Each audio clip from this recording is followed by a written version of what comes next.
What's the best resolution for New Year's? Well, probably 4K on most TVs, but maybe 8K if you can afford it.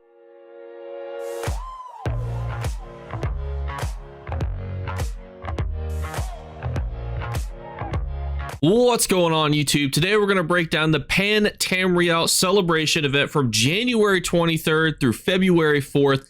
It's a massive event and one of the most unique when it comes to earnable rewards.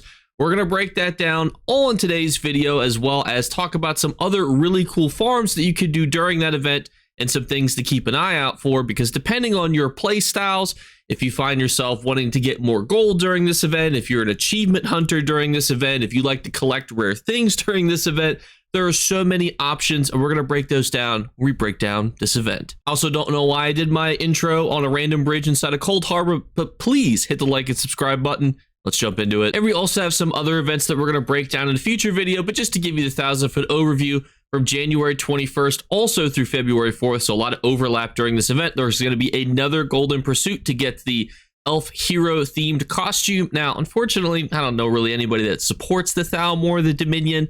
You probably don't need to worry about farming that. There's also going to be from January 4th to the 11th, a partner celebration with G-Force. Then there's going to be a Chaos Ball weekend from the 9th to the 14th. I will admit, Chaos Ball has significantly grown on me since the rework. Being able to jump into a gigantic werewolf with ultimate is actually pretty good. Then we're going to have a preview live stream of what's to come in 2025 on January 9th. From January 20th through the 31st, we're going to have a huge Twitch drop celebration, which will be awesome. Twitch Drop Fest. So that'll be exciting. I will be live streaming. I'll try to do pretty much every single day if I'm able to. And then the thing that you've all come for, unless you just really enjoy dad jokes, the Pan-Tamriel celebration event. Celebrate 10 years of Tamriel's heroes with new friends from the 23rd through February 4th. And so this information comes the ESO Hub, one of my favorite places to get information, and I will link in the description below their website. And they start by telling us the ESO Pan celebration event is active in all zones, so you can do this in any zone that you want to participate in, and brings back many older event rewards. Now, they're going to list all of those event rewards, the passive bonuses, and I'm going to give you the key highlights. But to give an example, so different Imprezos are going to have different rewards, which is pretty unique. So if you go to Somerset, you'll be able to get the Sacred Hourglass of Alkosh, which is basically an item you put in your house, and you could like flip it, and it will just change the time of day. It's like, oh, now it's nighttime, now it's daytime, etc. So we're going to break down the different Imprezos as well, because this event does have a lot of unique stuff. The event's got all sorts of cool things, so keep that in mind as we break it down. And let's talk about global passives. Now, you don't have to do anything for these to be active. All you need to do is log in during that time period. First thing is fishing drops are curated, which means you will only get trophy fish you need for your angler achievement. You still need to be at the right fishing hole, though. So, you know what that means, ladies and gentlemen. Everybody's going to be fishing in Cyrodiil. Everybody is going to be slaughtering all of the fishing holes. There's going to be so many poor people just trying to get their fishing achievements done. It'll probably be a war out there in the fishing holes in Cyrodiil. But notably, if you do want to get access to really cool rewards, titles, and everything else, the fishing achievements are actually really cool in the game. The base game ones are the most notable. Make sure that you use the proper companions when you do this, because it will also be boosted when you use Sharp as Night. So if you want to go fishing, have Sharp as Night, get this done, and you can get towards having to, get all your angler achievements done. The next thing is treasure maps have a higher chance to drop antiquity leads, furnishings, and special items. Includes all leads that drops from treasure maps. Now, this is pretty big. Now, this isn't even just big if you're like, oh, well, that's cool, but, what do I care about getting all this mumbo jumbo stuff, right? Well, there's going to be people who, when they hear this, they're going to go immediately slurp up the market for all sorts of treasure maps. We're going to break down a little bit later which treasure maps I think are going to see the most slurping, but you're definitely going to see people go out and start mass purchasing certain treasure maps, and that's going to see a huge increase. And if you want to go out and pump the supply, because the demand is going to be extraordinary. So even if you don't want to participate in going on treasure hunts, you can at least sell the maps for the people who do. And this is a big one. All bosses in all zones drop Pan-Tamriel rewards coffers.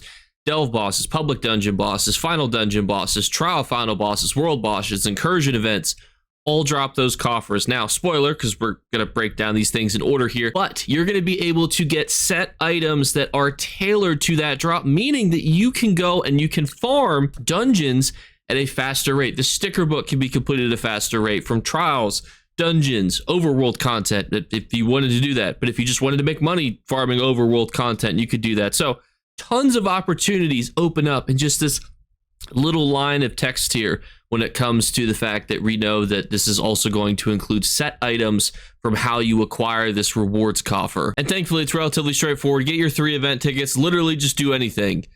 Do a delve, a public dungeon, final boss, and a trial or dungeon, a world boss, any incursion with your dolmens, geysers, dragons, etc. Easy peasy lemon squeezy. Here's a beautiful graphic. You see a dead delve boss with 3 event tickets in them and a glorious Pan-Tamriel reward box inside of them. It's just that easy. So even if you're like level 3, if you're like, Jake, I'm brand new to ESO, just go to like the starter zones, kill a delve boss, you'll be hunky-dory. And your first one will get you that glorious reward box, and the subsequent ones will give you purple. So all bosses in all zones will drop those reward coffers. Your first boss kill of the day will award you with the golden one, and all bosses after that will give you purple ones. So that means even if you kill the final dungeon boss and then the final trial boss, the first one would still be gold, second will be purple, even though they're technically different. But it doesn't make a huge difference if you're like, Jake, what's the difference between this glorious box that is up here and a purple one? Glorious boxes generally have a higher chance to get like the new Lion Guard captain motif, which does look pretty baller. You can see it's slowly coming into frame here. Absolutely fantastic. You're pretty much going to have an extremely high chance to get that on your golden ones. Inside the purple ones, not necessarily as high. They even say that here. Purple Pan rewards boxes, same loot, just lower chance to get the rarer rewards. And that includes notably that amazing outfit style. Now, normally outfit styles sell decently well at the beginning of an event, but like this is glorious. This thing is probably going to be worth quite a bit of money if I'm being realistic. They really went all out when it came to designing an outfit style for the new Lion Guard captain. I mean, just the shoulders alone, the helmet, the chest piece, everything about this thing just screams money potential. And that's why we like to look at these. Even if you're like, Jake, this is not my drip style, it doesn't matter. You just sell it to the people who want to be dripped out like that. Then you can get motive pages and their style materials. That's actually a very simple line of dialogue, but that means that you can get motif pages just from any type of content. You're out there killing Bankrai world bosses, wham bam, you get a motif page worth a couple 100,000 gold. It's always nice when you can get motif pages from award boxes because you can roll for some very expensive motifs and you could be a brand new player. And I love this because you could be a brand new player who's like level 10. Yes, the gear that you're getting is going to be level 10 gear, but the motifs don't care what level you are. So you can still sell them even if you have to sell them in zone chat or, you know, in a side guild trader. You can still make a chunk of money. Furnishing recipes, similar concept. Item sets from the zones you acquired the coffer in. We talked about why that's incredible. Companion gear, so make sure you have the companion unlocked on that character when you're doing this, because companion gear hopefully will start to continue to feather down because it is ridiculously expensive right now. Crafting material, treasure and survey maps, which you might be able to sell or do depending on what your motives are during this event, and treasures, which is just random junk that you sell to NPC merchants and they give you a couple 100 gold or a couple thousand if you're lucky. And so here are all the leads that have a higher chance to drop, including notably the brand new motifs that were added for alien stuff.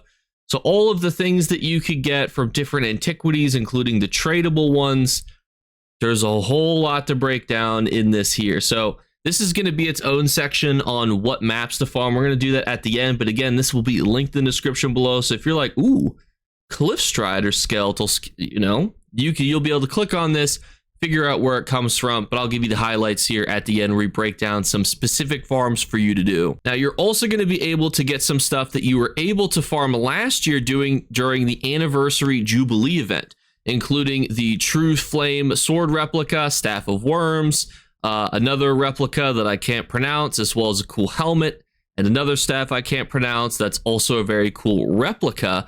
Let's talk about these very quickly because the True Flame sword replica is awesome, and I love that they do this, is that it's very rare drop from fishing, but It's less rare if you have either the Dominion, Covenant, or Pact Fisherman achievement, so those don't all stack together, but it's even more easy to achieve and get if you have the base game Master Angler achievement. So go out there with sharp as knights, use the passive bonus, and get all your fishing done. Even while you're just fishing without any of those achievements, you still have a chance to get it, and it does look pretty dope. It's the item here on the left, and all the items are actually in order.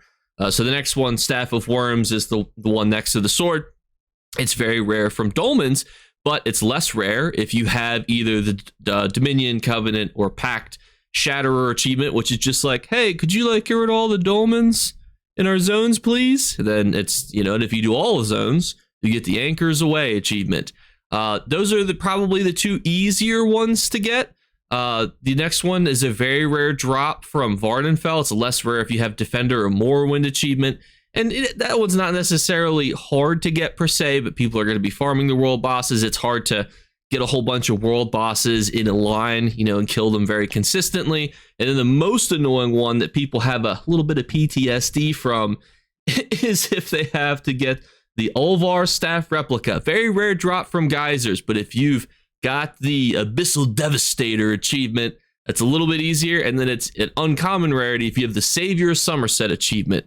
And again, I'm not going to break down all the specifics because this will become very long in a video, but you can come click on all these to get the specific details. These are how all of these bad boys look right here. And the good people at ESO Hub also have additional information here. Tips for fishing.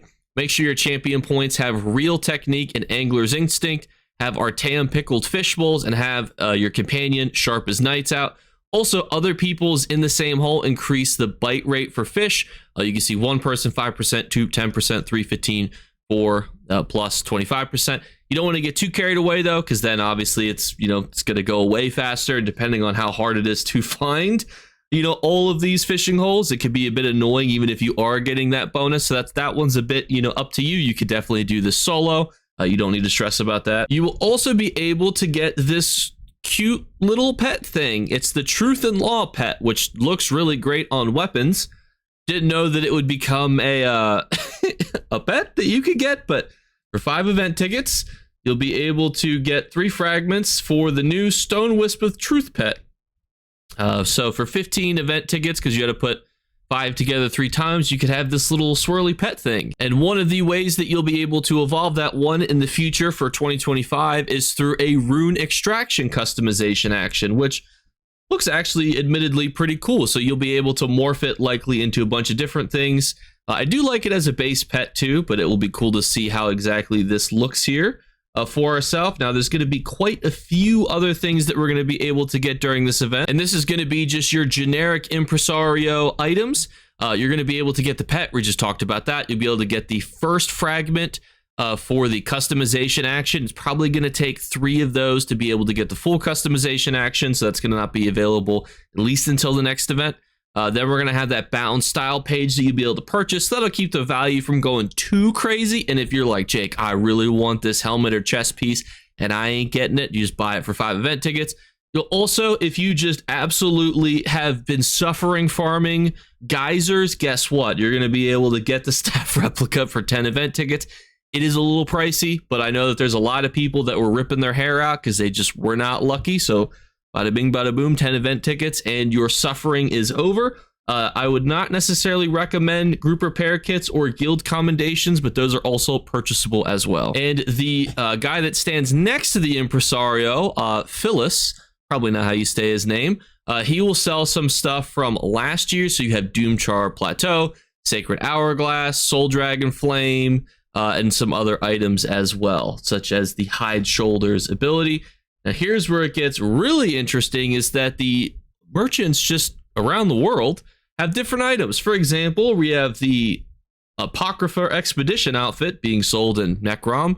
We've got the Oaken Order one sold in High Isle. Blackwood's got 2 of them. You can get the Euphre's Fallen Wood outfit or the Voraplasm. Then you can get Greymoor's Sarthal Scholar and Sovereign Guard Stalwart.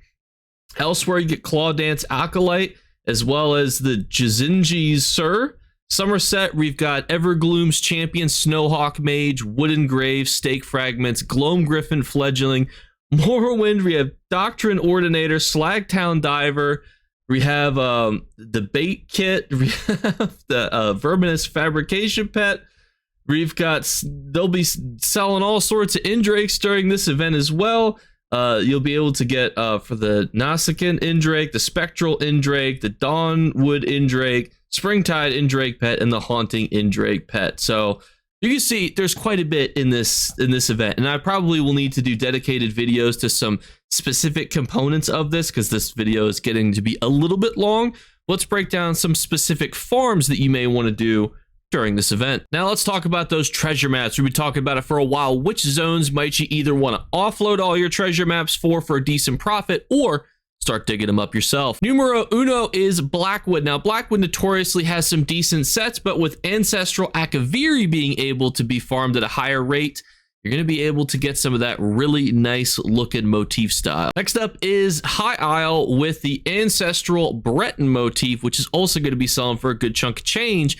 And there's going to be a lot of completionists thinking that now is their time to either farm all these treasure maps or to buy all those motifs off you. Ancestral Reach will also be relatively affordable, but decently able to be resold.